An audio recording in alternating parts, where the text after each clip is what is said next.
James catches, puts up a three. Won't go. Rebound Bosch. Back out to Allen. His three-pointer. Bang!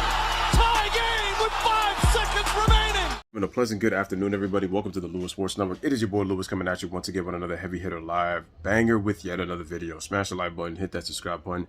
Make sure your notifications are turned on. Make sure you are sharing this on your social media platforms. I truly appreciate it.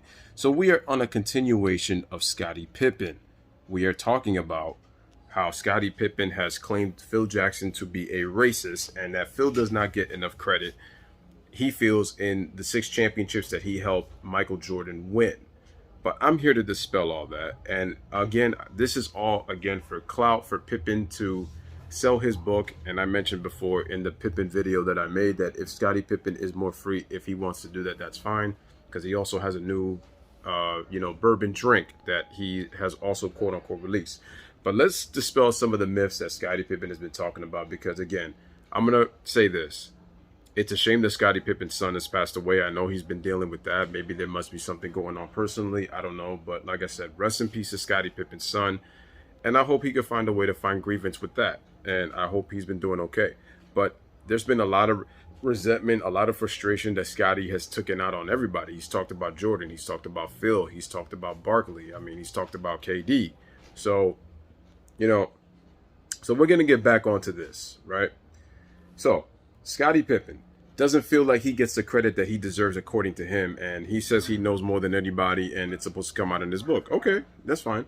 But it's so funny that there's a Bleacher Report article from 2010 that talks about the truths and myths of Scottie Pippen, and I'm going to be just putting up some clips later on in this video to dispel some of these myths that Scottie doesn't get enough credit. Maybe it might not be certain people of the media, but there's been people over the years that have given him his share of credit. Anyway, truth. Scottie Pippen was the best wing defender of his era. I could agree with that. That's facts. Scottie Pippen was the ultimate defender. Physically, he had the gifts to be a great defender. He had great size. May have had the longest arms in the league. Pippen had a really big wingspan. I mean, I saw Scottie play defense. Unbelievable defender. He might have had the longest arms in the league. He was also tough, and he had a defender's mentality. Correct. Pippen was beyond your solid 6'8" defender. He could guard point guards, wings, and even bigs. He was a versatile defender. Scottie could guard about 3 to 4 positions. Pippen averaged 2 steals for his career, including 2 straight seasons while he was just short of averaging 3. Although no wing player in the NBA today can guard small, quick point guards the way that Scottie Pippen did. Okay. Pippen was named to the All-Defensive Team 12 times in his 17-year career. That's incredible. It just tells you the level of defense and work he put in. Right. Measuring by today's standards, Kobe has only made the first team all-defense 8 times. Okay, Bruce Bowen has done it 5. Well, remember, this was 2010, all right? Pippen is credited for guarding Magic during the 91 finals, and while he didn't shut down Magic, Magic was limited due to Pippen's defense. Pippen's defense was a key reason in the Bulls' success. It allowed Jordan to exert energy on the offensive end and ultimately play more minutes. Could the Bulls have won 6 titles without a defensive stopper like Pippen? Maybe not. No, the answer is not maybe not. The answer is absolutely not. Not maybe not, absolutely not. No other player in that era could replicate the defensive efforts of Scottie Pippen. Okay, here's the truth. Pippen was a product of Jordan and Phil Jackson. Those are facts. Michael pushed him in practice for Pippen to develop into the player that we came to know him during those 6 championship runs. We got to see a mature Scottie Pippen. Pippen wasn't able to be as impactful in his early years with Doug Collins when Phil was an assistant. But under Phil Jackson and under the tutelage of Jordan, he continued to listen, Pip made the NBA without MJ. We know this. So I'm not sitting here saying that, oh, because of Michael Jordan, Pippen is a nobody in terms of didn't make the league. Scottie Pippen made it the NBA with his hard work. That was a result of Scottie Pippen. That was not a result of MJ. We're talking about NBA career. We're talking about becoming a champion, becoming one of the best players of all time. Jordan already had the charisma. He had the notoriety already. His resume was just about more so winning. That was it. Because he was getting all the individual hardware. Jordan was just a matter of winning. Because how would Jordan be remembered if he never won an NBA championship, as great as Jordan was? So Pippen's development was the key in both Pippen and Jordan helping the Bulls win titles. So he is a product of Phil. Here we go. By no means would Scottie Pippen have been the same player had Jerry Krause never made the draft trade that Scottie Pippen from Seattle to Chicago. We don't really know that for sure because it's like, remember, Gary Payton and Sean Kemp eventually came to that team. That would have been a hell of a defensive team with Pippen and Gary Payton on that team. Does Gary Payton get drafted there? I mean, we don't know. So we don't know how that Seattle career would have turned out. That's a maybe. Here we go. So Pippen obviously got traded from Seattle. Pippen entered the league on what would be the best NBA team ever, playing alongside the best NBA player ever. But remember, they were not known as the best team. Remember, they had plenty of losing seasons before they even drafted Michael. Well, I'm not going to say plenty, but they did lose the year. They had the third worst record before Michael was drafted. And even when Michael was making the playoffs, he was losing in the first round. So that is a fact, but again, it doesn't go without context. So Pippen he entered the league on what would be the best NBA team ever. I wouldn't say they're the best NBA team ever because you got teams like the Celtics and the Lakers, and when it comes to franchise, they've won more titles than any team in NBA history, and they've produced more Hall of Famers from those two franchises than most teams in basketball. Pippen could have never been a number one guy on a title team. After Jordan's first retirement, Pippen led the Bulls to a 55-win season. Pippen was finally the lead dog, but never good enough to take his team to the promised land. Yes, we always focus on that Hugh Hollins call that was in Game 5, which is true. The Bulls probably win in 6, but let's also forget to mention that Derek Harper got suspended 2 games in Games 4 and 5 while the Knicks were starting to make that comeback. They just lost on that game winner to Tony Kukoc, which brings me to this. Phil Jackson, Tony hit 3 game winners in 94. So I don't have an issue with Phil Jackson drawing up the play for Tony. The mistake that Phil made was he did not go to Pippen and address him after the game. And Scottie, as much as he was frustrated, and I do understand that, here's the problem also. Scottie Pippen, as much as he averaged 22 a game in that 94 season as the number 1 option, Scottie was not a good three-point shooter that year. He only shot 32%, and he only shot 66% from the free throw line. So what does that tell you? You can't count on him with shooting free throws late in ball games. So that's another thing.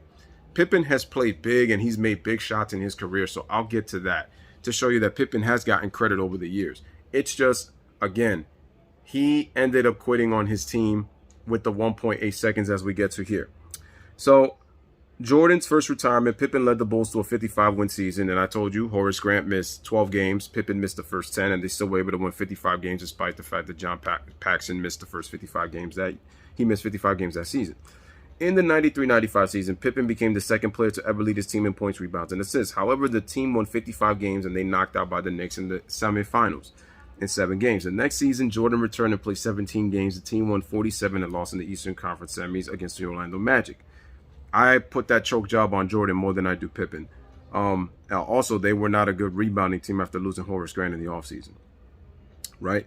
So it says Pippen realized that he wasn't made to be the alpha dog, but to be a sidekick. Scottie Pippen was on record as saying in an article that I read, he never wanted to be known as the number 1 guy. He never even thought about it. He was about the team play. This is what Scottie Pippen said. This is out of his own mouth. This is why it says Scottie flips to whatever narrative caters to him. So once he realized he was not meant to be the alpha dog, Pippen was also a product of his coach, Phil Jackson. Jackson's triangle offense utilized Pippen's ability to shoot, score, and be a playmaker.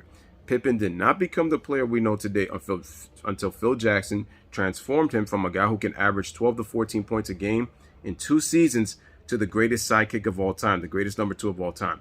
Pippen was also a product of playing in one of America's biggest markets in Chicago. Scottie Pippen, out of his own mouth, said that coming from a small town in Arkansas, a lot of the country people down there, they would hope that they get the chance to see the glitz and the glamours of big cities.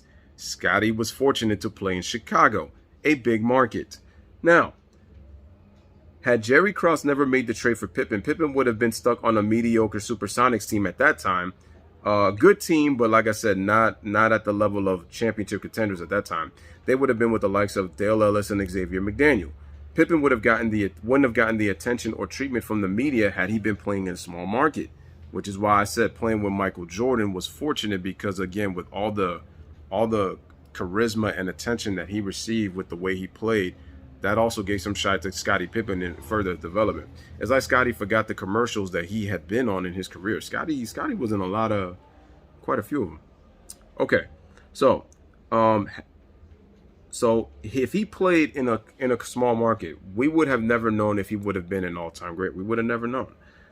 I'll pose this question to you. Who was a better individual player, Scottie Pippen or Alex English? Because Alex English had a better scoring career of 21.5 compared to Pippen's, 16 points per game?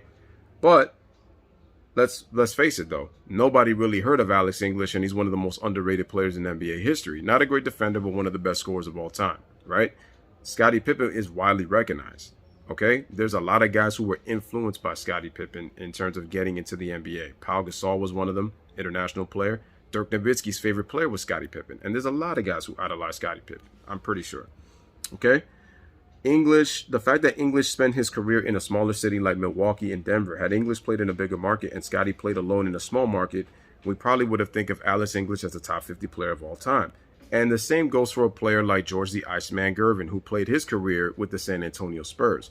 He did go to the Chicago Bulls, but he was a shell of himself from when Michael was a young player in the NBA with the Bulls, right? So 1.8 seconds in 1994 Eastern Conference Semifinals Game 3. Bulls versus Knicks. Game tied at 102, 1.8 seconds left on the clock. I remember Patrick Ewing hit his patented running shot to tie the game at 102. The Bulls were going to inbound the ball for what would be the game-winning shot.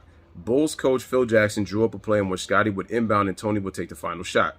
Scottie was frustrated with Tony on the last play where he did not get the ball back, and Scottie was upset that he did not get an opportunity to try to be the guy in that deal. But what I told you guys before, Tony hit 3 game winners that year. I think he had 7 go-ahead baskets that year as well. So 3 of them game winners, 4 of them go-ahead baskets. So I guess Phil did at some point know what he's talking about. So I understand Scottie's frustration, but at the same time, he showed unprofessionalism, right? So Coach Jackson drew up the play. Pippen was furious that he would be inbounding and not taking the shot himself after he had groomed himself to be the team's best player. Pippen had been trying to be Jordan all year. However, instead of inbounding, Pippen threw the towel, cursed out his coach, sat out the play in which coach hit the fall-away 23-footer. What did Pippen say after the game when they asked about why he refused to come into the game? Next question, no comment. Okay, so Pippen had basically quit with the game up for grabs. That's not the only example. People want to talk about the 2000 NBA Finals. I remember.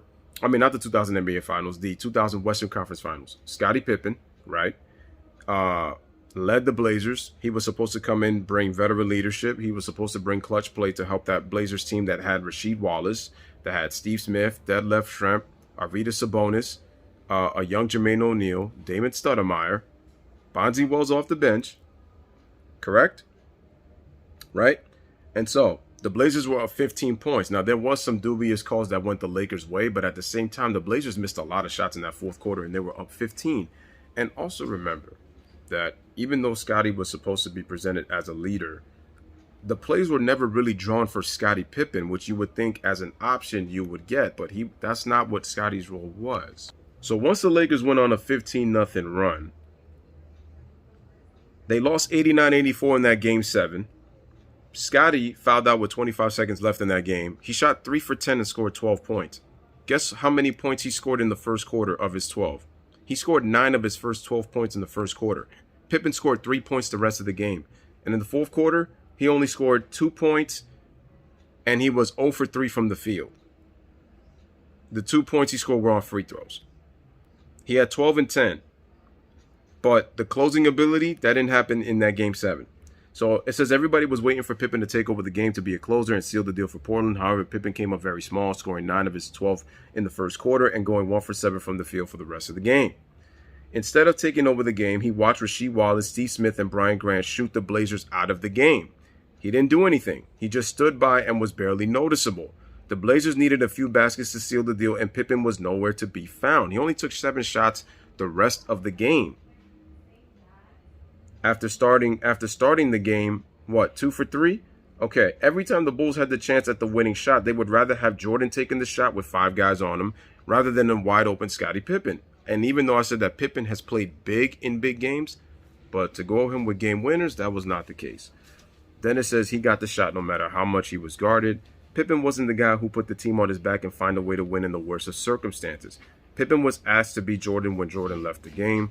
He was asked to be a veteran leader when joined the Blazers. The pressure was simply too much for Pippen to handle. And the thing is, this was Scottie. Scottie had very good, so arguably great seasons, but the thing is, he didn't have a historic or like a standout dominant season that Scottie Pippen had. Maybe some of them might have had when you look at advanced numbers, but At the same time, it's like, dude, like you look at the thing is that again, and you look at Pippen's prime. Pippen's prime years were like about, I would say, 6 to 7 years. He had a 6 to 7 year stretch where he played really well, averaging about 20 points. But what I would call him the best defensive player of the 90s. I call him one of the best players of the 90s. Maybe 5 to 6, but he wasn't to me the clear best player of the 90s because he only had one season in which he had a top 5 MVP finish.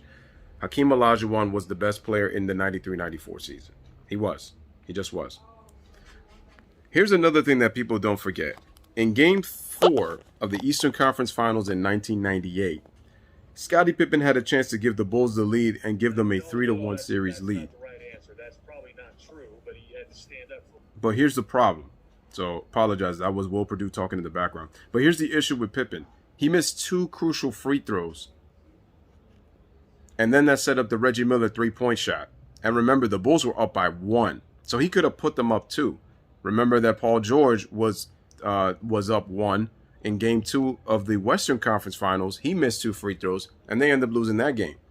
So kind of eerie similar, just different scenarios. Reggie hits a 3 off the inbound. DeAndre Ayton gets the game-winning lob. But Pippen missed 2 free throws up 1 when the Bulls were up 94-93. Reggie Miller shoves Michael, gets the 3-pointer, and they take a 2-point lead. So let's continue. So here we go. In The Last Dance has far been the Michael Jordan show with occasional detours. Okay, Scottie Pippen, for the better or worse, got a segment in the spotlight. The segment chronicled in the Bulls' 93-94 season that succeeded Jordan's first retirement to pursue a career in baseball, a topic that is also explored at length in the episode. The Bulls won 55 regular season games, finished 3rd in the Eastern Conference, and they were poised for a deep playoff run even without their savior. Pippen and Tony Kukoc, even in his rookie year, led the way. The forward's supreme skill and interchangeability facilitated the triangle offense to perfection. Steve Kerr lauded Pippen's gentle leadership style compared to Jordan's. That's Steve Kerr. Scottie's teammates raved about his gentle leadership and how he was easy to talk to compared to Jordan. That prelude set the table for one of the hot-button moments of Pippen's career, the 1.8-second game of 1994. The scene was Game 3, Eastern Conference semifinals. The Bulls trailed the fierce rival Knicks 2-0 and were in desperate need of a win to stay afloat in the series. A Patrick Ewing running hook shot, like I mentioned, tied the game at 102 with 1.8 seconds remaining, capping a 6-point Knicks comeback in just over a minute. The Bulls needed a quick play to survive. Phil drew up the play for Kukoc, who, it must be noted, did display a penchant for clutch late game shots over the course of the game. Pippen refused to re-enter out of protest, saying to Jackson nothing more than, "I'm out." I felt like it was an insult coming from Phil. I was the most dangerous guy on our team, so why are you asking me to take the ball out? Present-day Pippen said in episode 7. The story ends with Kukoc stroking an off-balance turnaround jumper to win the game off an inbound pass from Pete Myers, who Jackson subbed in for Pippen. The Bulls went on to lose the series in 7 games. This is a long recycled tale with Pippen commenting the situation at the time and reportedly being berated by teammates after the contest. A win didn't heal those wounds immediately. We don't know how to act because Scottie's one of our favorite teammates, one of our favorite people in the world, Steve Kerr said of the postgame vibe. He quit on us. We couldn't believe that happened. It was devastating. Here's what Bill Cartwright said, one of the leaders of the Bulls. He said, "We had come too far with that team to go out like that," Bill Cartwright said. Pippen's teammate and eventual assistant coach, who was an assistant coach in the second three-peat, said in The Last Dance. Cartwright delivered an impassioned, tearful speech to the team after the game, and Pippen apologized, and Scottie Pippen was even in tears after that. Yet still, many believed his legacy had been irrevocably impacted. But in the documentary, Pippen admitted that if he could do it over, he probably wouldn't. Right? He goes, this is the words out of Scottie's mouth in The Last Dance. "It's one of those incidents where I wish it never happened," Pippen said. "But if I had a chance to do it over again, I probably wouldn't change a thing." Those are not my words. Those are Scottie's. Phil Jackson says, "It was a turning point in him evolving into a true leader. Take Jackson's word for it. It was a learning moment in his life. He came back as a leader of teams for another decade. Ultimately, the 1.8-second game will always be remembered as a smudge on Pippen's legacy, but he did more than enough over the years to wash most of its stain. But yet, 27 years later, Pippen is still talking about that 1994 instance with Phil Jackson, which tells you, think about this. It's crazy how a number 2 player has won 6 championships. 6 championships. Take a look at Charles Barkley. It's been 28 years. The Phoenix Suns have a chance to make history to make the finals for the first time in 28 years. That was prime Chuck. He was 30 years old, 29, 30 years old. To this day, he still has not gotten over to the fact that he lost to the Chicago Bulls in 6 games. He hasn't gotten over the fact that he now said to himself for the first time in his life that somebody was actually better than him, which he, up to that point, had never said that about any player that he had played with or against. Did Charles Barkley say? That was the first time in his life that he said a player was better than him, and he said he's never gotten over it, and it's been 28 years. Right? Scottie Pippen was not assertive enough. He had the thing is, Scottie had opportunities. We could talk about that Hugh Hollins call all we want. Scottie had 2 more opportunities, and Scottie did not get the job done. Because remember, when Draymond got suspended, people that said, well, he played in the 2016 NBA Finals. They said, well, he played. Well, so what? He played Game 6 and 7. Well, I'm going to use that logic on Scottie Pippen. Scottie, you should have been up 3-2 on that Hugh Hollins call, but you had 2 other opportunities to win the series because you guys came back and won Game 6. You got to go get Game 7. And you did not play well in Game 7. You didn't shoot the ball well. And the Knicks ended up winning the series. And it's crazy because the fact that the Knicks struggled that much against the Bulls, they struggled that much. It's crazy how they struggled and they were still not able to get the job done. So yeah, ladies and gentlemen, this is why. And this is why I have to make a long video, because I need to dispel a lot of myths about Pippen's career. It's just like, I understand he's frustrated, but I feel like something's really going on that's making him lash out like this, talking about people. And it's like, look, how many number twos get the credit that Scottie Pippen does? And you say you don't feel like he gets it? I'm going to show you many clips where reporters, former coaches, and even Michael Jordan himself have talked about the significant play of Scottie Pippen during the championship years, even though he's had his flameouts. So without further ado, let's take a look at the tape and figure out why he is acting the way he is. And we were just flirting with disaster the whole game. I felt that we weren't in rhythm. Michael never found his rhythm. He had trouble getting energized out there on the floor and finding the flow of the game. Horace just didn't seem to get himself free out there on the floor, and things were a struggle for him. Bill Cartwright, after he took a hard tumble at the 8-minute mark in the first quarter, never really righted himself, and we just struggled for a long period of time, and Scottie and Pax were the 2 people that kind of held us together on the offensive end. It was great. It was the first time. It was the first time for us to, really be able to celebrate here in front of the crowd, and it was great for us, to go back and give something to the fans here. They've came out, for many seasons and, watched us perform, and it was great for us to go out there and celebrate. Scottie coming into this series, so many things said, all the papers read that, well, we can beat the Chicago Bulls if we get to Scottie Pippen. That didn't happen. You paid big the entire series. Well, we had to get a hold of this team. We went into New York the first 2 games. It was tough. We never could get adjusted to their defense. And we got back home, watched a lot of tape on them, and we made some adjustments, and it helped us throughout the series. One of the things you guys never lost was your confidence. You always thought you could come back in this series. Well, definitely. We've always been a good road team. We always had that confidence and that mentality of going out on the road and winning. And we're going to take care of business here in the stadium. We just had to get that win in New York. As you look forward to this series, Seattle or Phoenix, which would you prefer? Well, right now we're going to enjoy this big win tonight. So hopefully they go in about 4 or 5 overtimes and get tired before we finish the first game. But we don't know who we're going to be facing. It's going to be a tough series. All right, Scottie, congratulations. Good luck to you. We'll see you in the next round. All right, back to you, Marv. All right, Ahmad, another excellent game for Scottie Pippen. The difference in this one was Scottie Pippen. He stepped up and hit the shots when needed in all 9 of 18.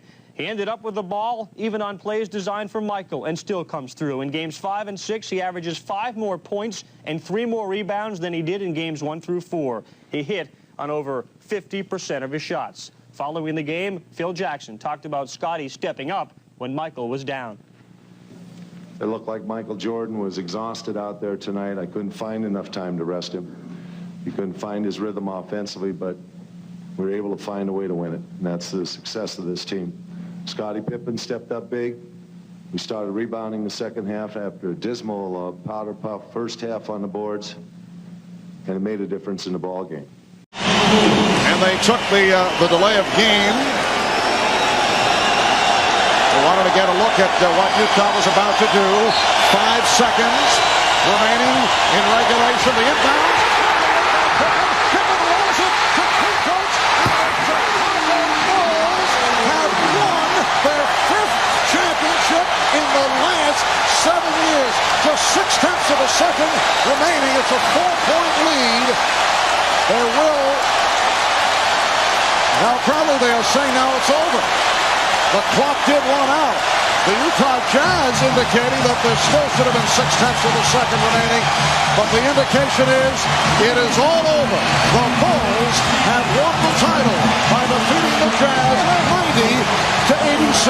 It is Bedlam here at the United Center.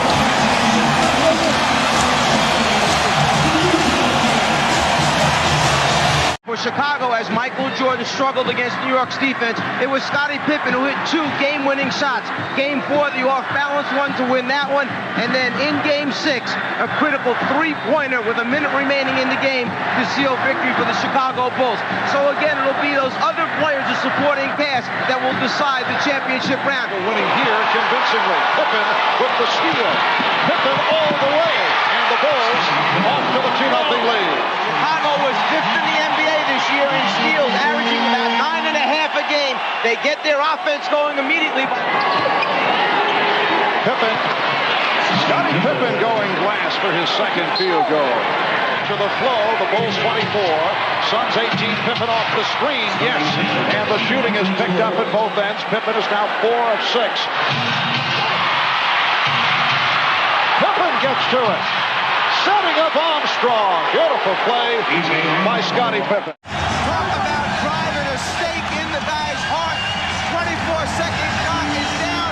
Pippen knows he's got to get it up. There are only 2 seconds remaining.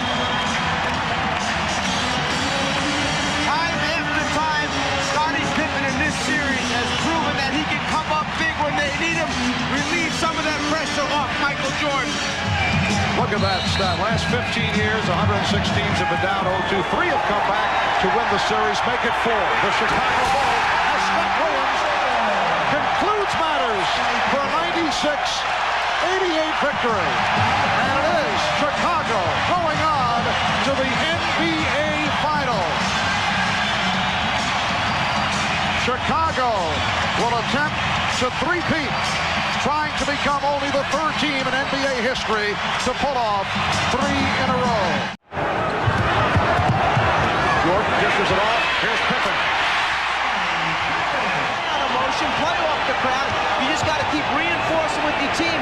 Hang in there, stay close enough, give yourself a chance, and use your timeouts wisely. Roll, but the Knicks have been able to fight their way back. Here's Pippen. And the Bulls now lead 30 of this half, give them a renewed spirit, so to say. Well, so to speak. As Pippen comes up with a steal. Armstrong. Right away with his body to give him the space he needs to get a clean up. By Jordan, his partner, Pippen, right on the money. Michael able to control with the great hands and convert. Now, Jordan backing in. Pippen. Scottie Pippen complaining he thought he was fouled. On the 4, here's Hot Rod Williams. And Hot Rod did not have a good one in Game 5, hoping to get back to the offense. Scottie Pippen with 12 points. Bulls. They are jumping it up, and it's controlled by Cleveland. Has place chased by Pippen, and he's rejected by Pippen. well, another layup possibility, potential score that's stopped by Chicago's great defense. Good look, and then Sanders stopped by Pippen. Nice pass, though, from Doherty. Pippen with the pull-up, yes. Well, the Bulls have come up with so many of these big defensive plays to save scoring opportunities. In the 3rd quarter, Andre saying Doherty was walking. Pippen with a steal, putting the move on Doherty. Oh, Spectacular move by Pippen. He now has 18, and it forces the Cavaliers to take Magic have been on this cold floor. They get themselves going. They get the crowd. Scottie Pippen, 11 of 14 from the field. Terrific all-around game, 27 points, and he is with Ahmad Rashad. All right, thanks, Marv. Scottie, you look like the Scottie of old today. I'm telling you, everything is coming back. You struggled a little bit in the series against New York, but today everything was back together. Yeah, I felt great today, Ahmad. I had a good rhythm on my shot, and it seemed like no one else could get anything going. So I was a little bit aggressive more today. This game than I have been in this series. Team defense seemed to be the word today in the fourth quarter. Well, that's been what's been carrying us throughout the whole series, really. It's been our defense, and we had to step it up, really, because we didn't have a very cushioning lead with a 10-point lead going into the fourth. We didn't feel very comfortable, so we had to step our defense up. Overconfidence going into this fourth game, leading 3-0? I don't think we're going to be overconfident, but we're going to come out and play hard as well as we did today. All right, thanks, Scottie. Back to you, Marv. Paxson with the rebound. Time running down. The Chicago Bulls have won the NBA championship for the second straight season.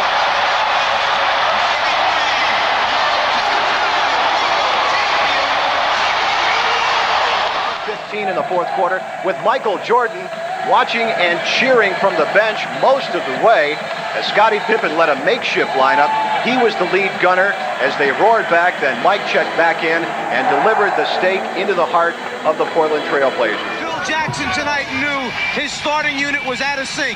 He gambled. They were down 15 points. He went to that second group, and that second group, along with Scottie Pippen, got it going. Then at the right times, Jordan and Pippen take back over down the stretch for Chicago. Timing, substitutions, and then all the guys responding to the challenge. A terrific team effort for Chicago. Whole relationship evolved in how you push Scottie Pippen. Well, not just push Scottie Pippen. Scottie Pippen pushed me. You know what I mean? It was this big brother, little brother scenario.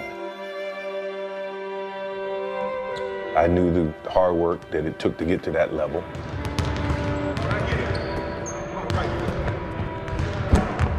And if we wanted to get from point A to point B to point Z, then I'm gonna have to pull this guy along. We're gonna have to find a way to coexist. We're gonna have to find a way to challenge each other.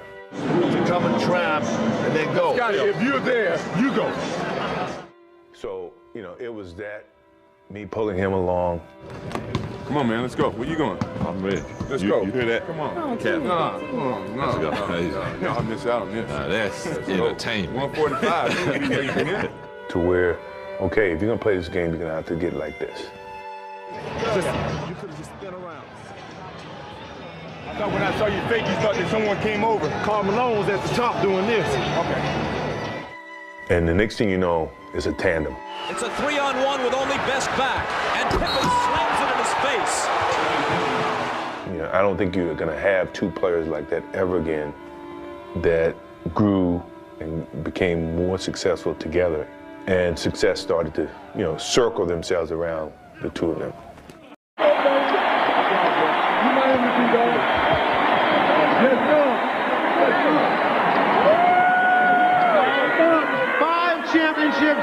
Do it again next year? Oh, man. I don't know. 3 times is nice. I know that.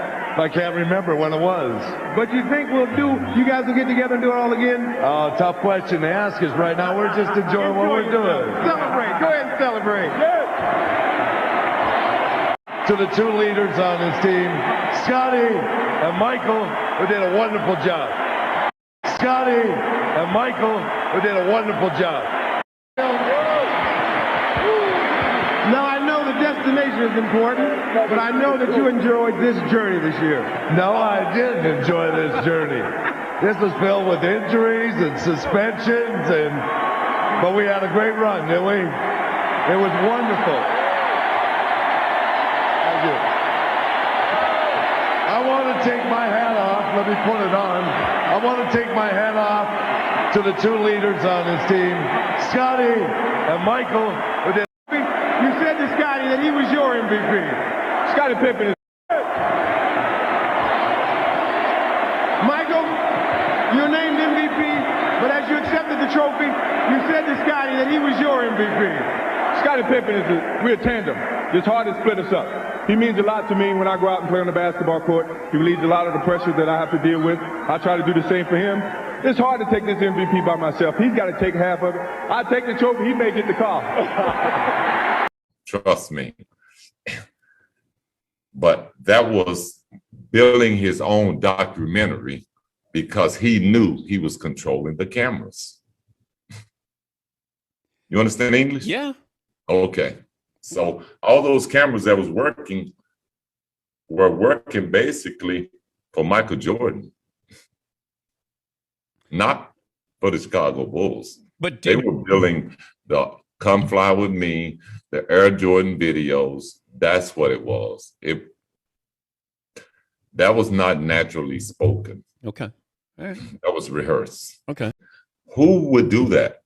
You name someone in professional sports that would do that. You know? I think he tried to expose Kobe in a way that he shouldn't have. You're the head coach, and you're the guy that sits in the locker room and tells the players, this is a circle, and everything stays within the circle because that's what team is about. But you as the head coach, open it up. And now you go out and you try to belittle, at that time, probably one of the greatest players in the game. Well, it feels like he's disloyal. I don't know if that makes him a racist. Well, that's your way of putting it out. And I have my way. I was in the locker room with him. I was in practices with him. You're looking for him afar. Yeah, and look, that's why I wanted to have you on. But I go back, and Phil designed to play for Steve Kerr. But all of that I understand from the basketball standpoint. But when you say a racial move... Well, why would Tony, who was a rookie, get the last second shot and you put me out of bounds? That's what I mean, racial. Like, that was Scottie Pippen's team. But Scottie Phil Pippen then... was on pace to be an MVP that year, right? Yeah. Okay. Well, why would you put him in a position not to be successful? Why wouldn't you put him in a position to succeed? Michael Jordan is not there. So who's next in line for you? But have you talked to Phil about this? Because by saying a racial move, then you're calling Phil a racist. I don't got a problem with that. Do you think Phil was or is? Oh, yeah. I mean, do you remember Phil Jackson left the Lakers, wrote a book on Kobe Bryant, and then came back and coached him? I mean... Help me understand the GQ article where you talked about the 1994 playoff game when you refused to go back in the game and Phil set up the play for Tony Kukoc.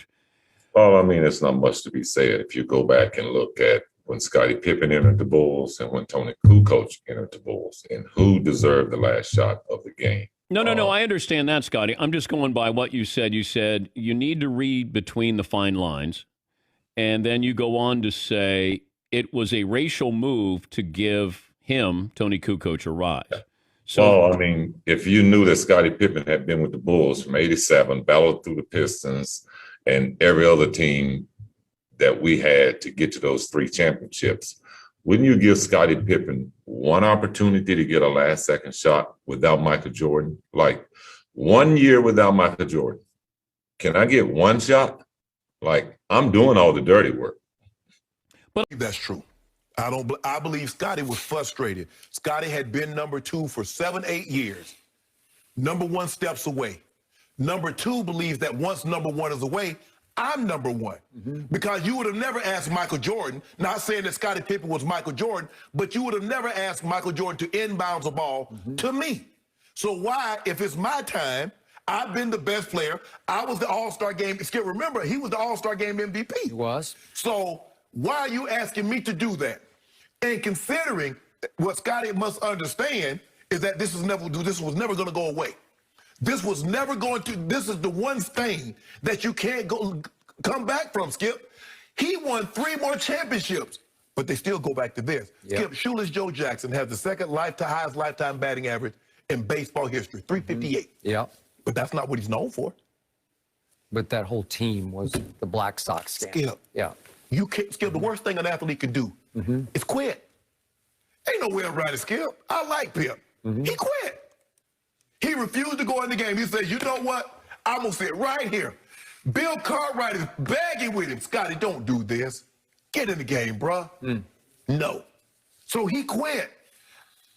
And considering Tony Kukoc hit the shot, it's hard to argue with that Phil was placed his trust in Tony. Yep. Because he hit the shot, Skip. I just don't get, I understand that he's selling a book. But some things, Skip, you just don't throw stuff out there like this. Nope, you do not. Now, the Kobe thing, I agree with Scottie. Phil was wrong. You don't put the man out there. There are certain things that go on in the locker room, Skip, and that's one of the reasons I haven't wrote a book about my playing life, because certain things you just take to your grave.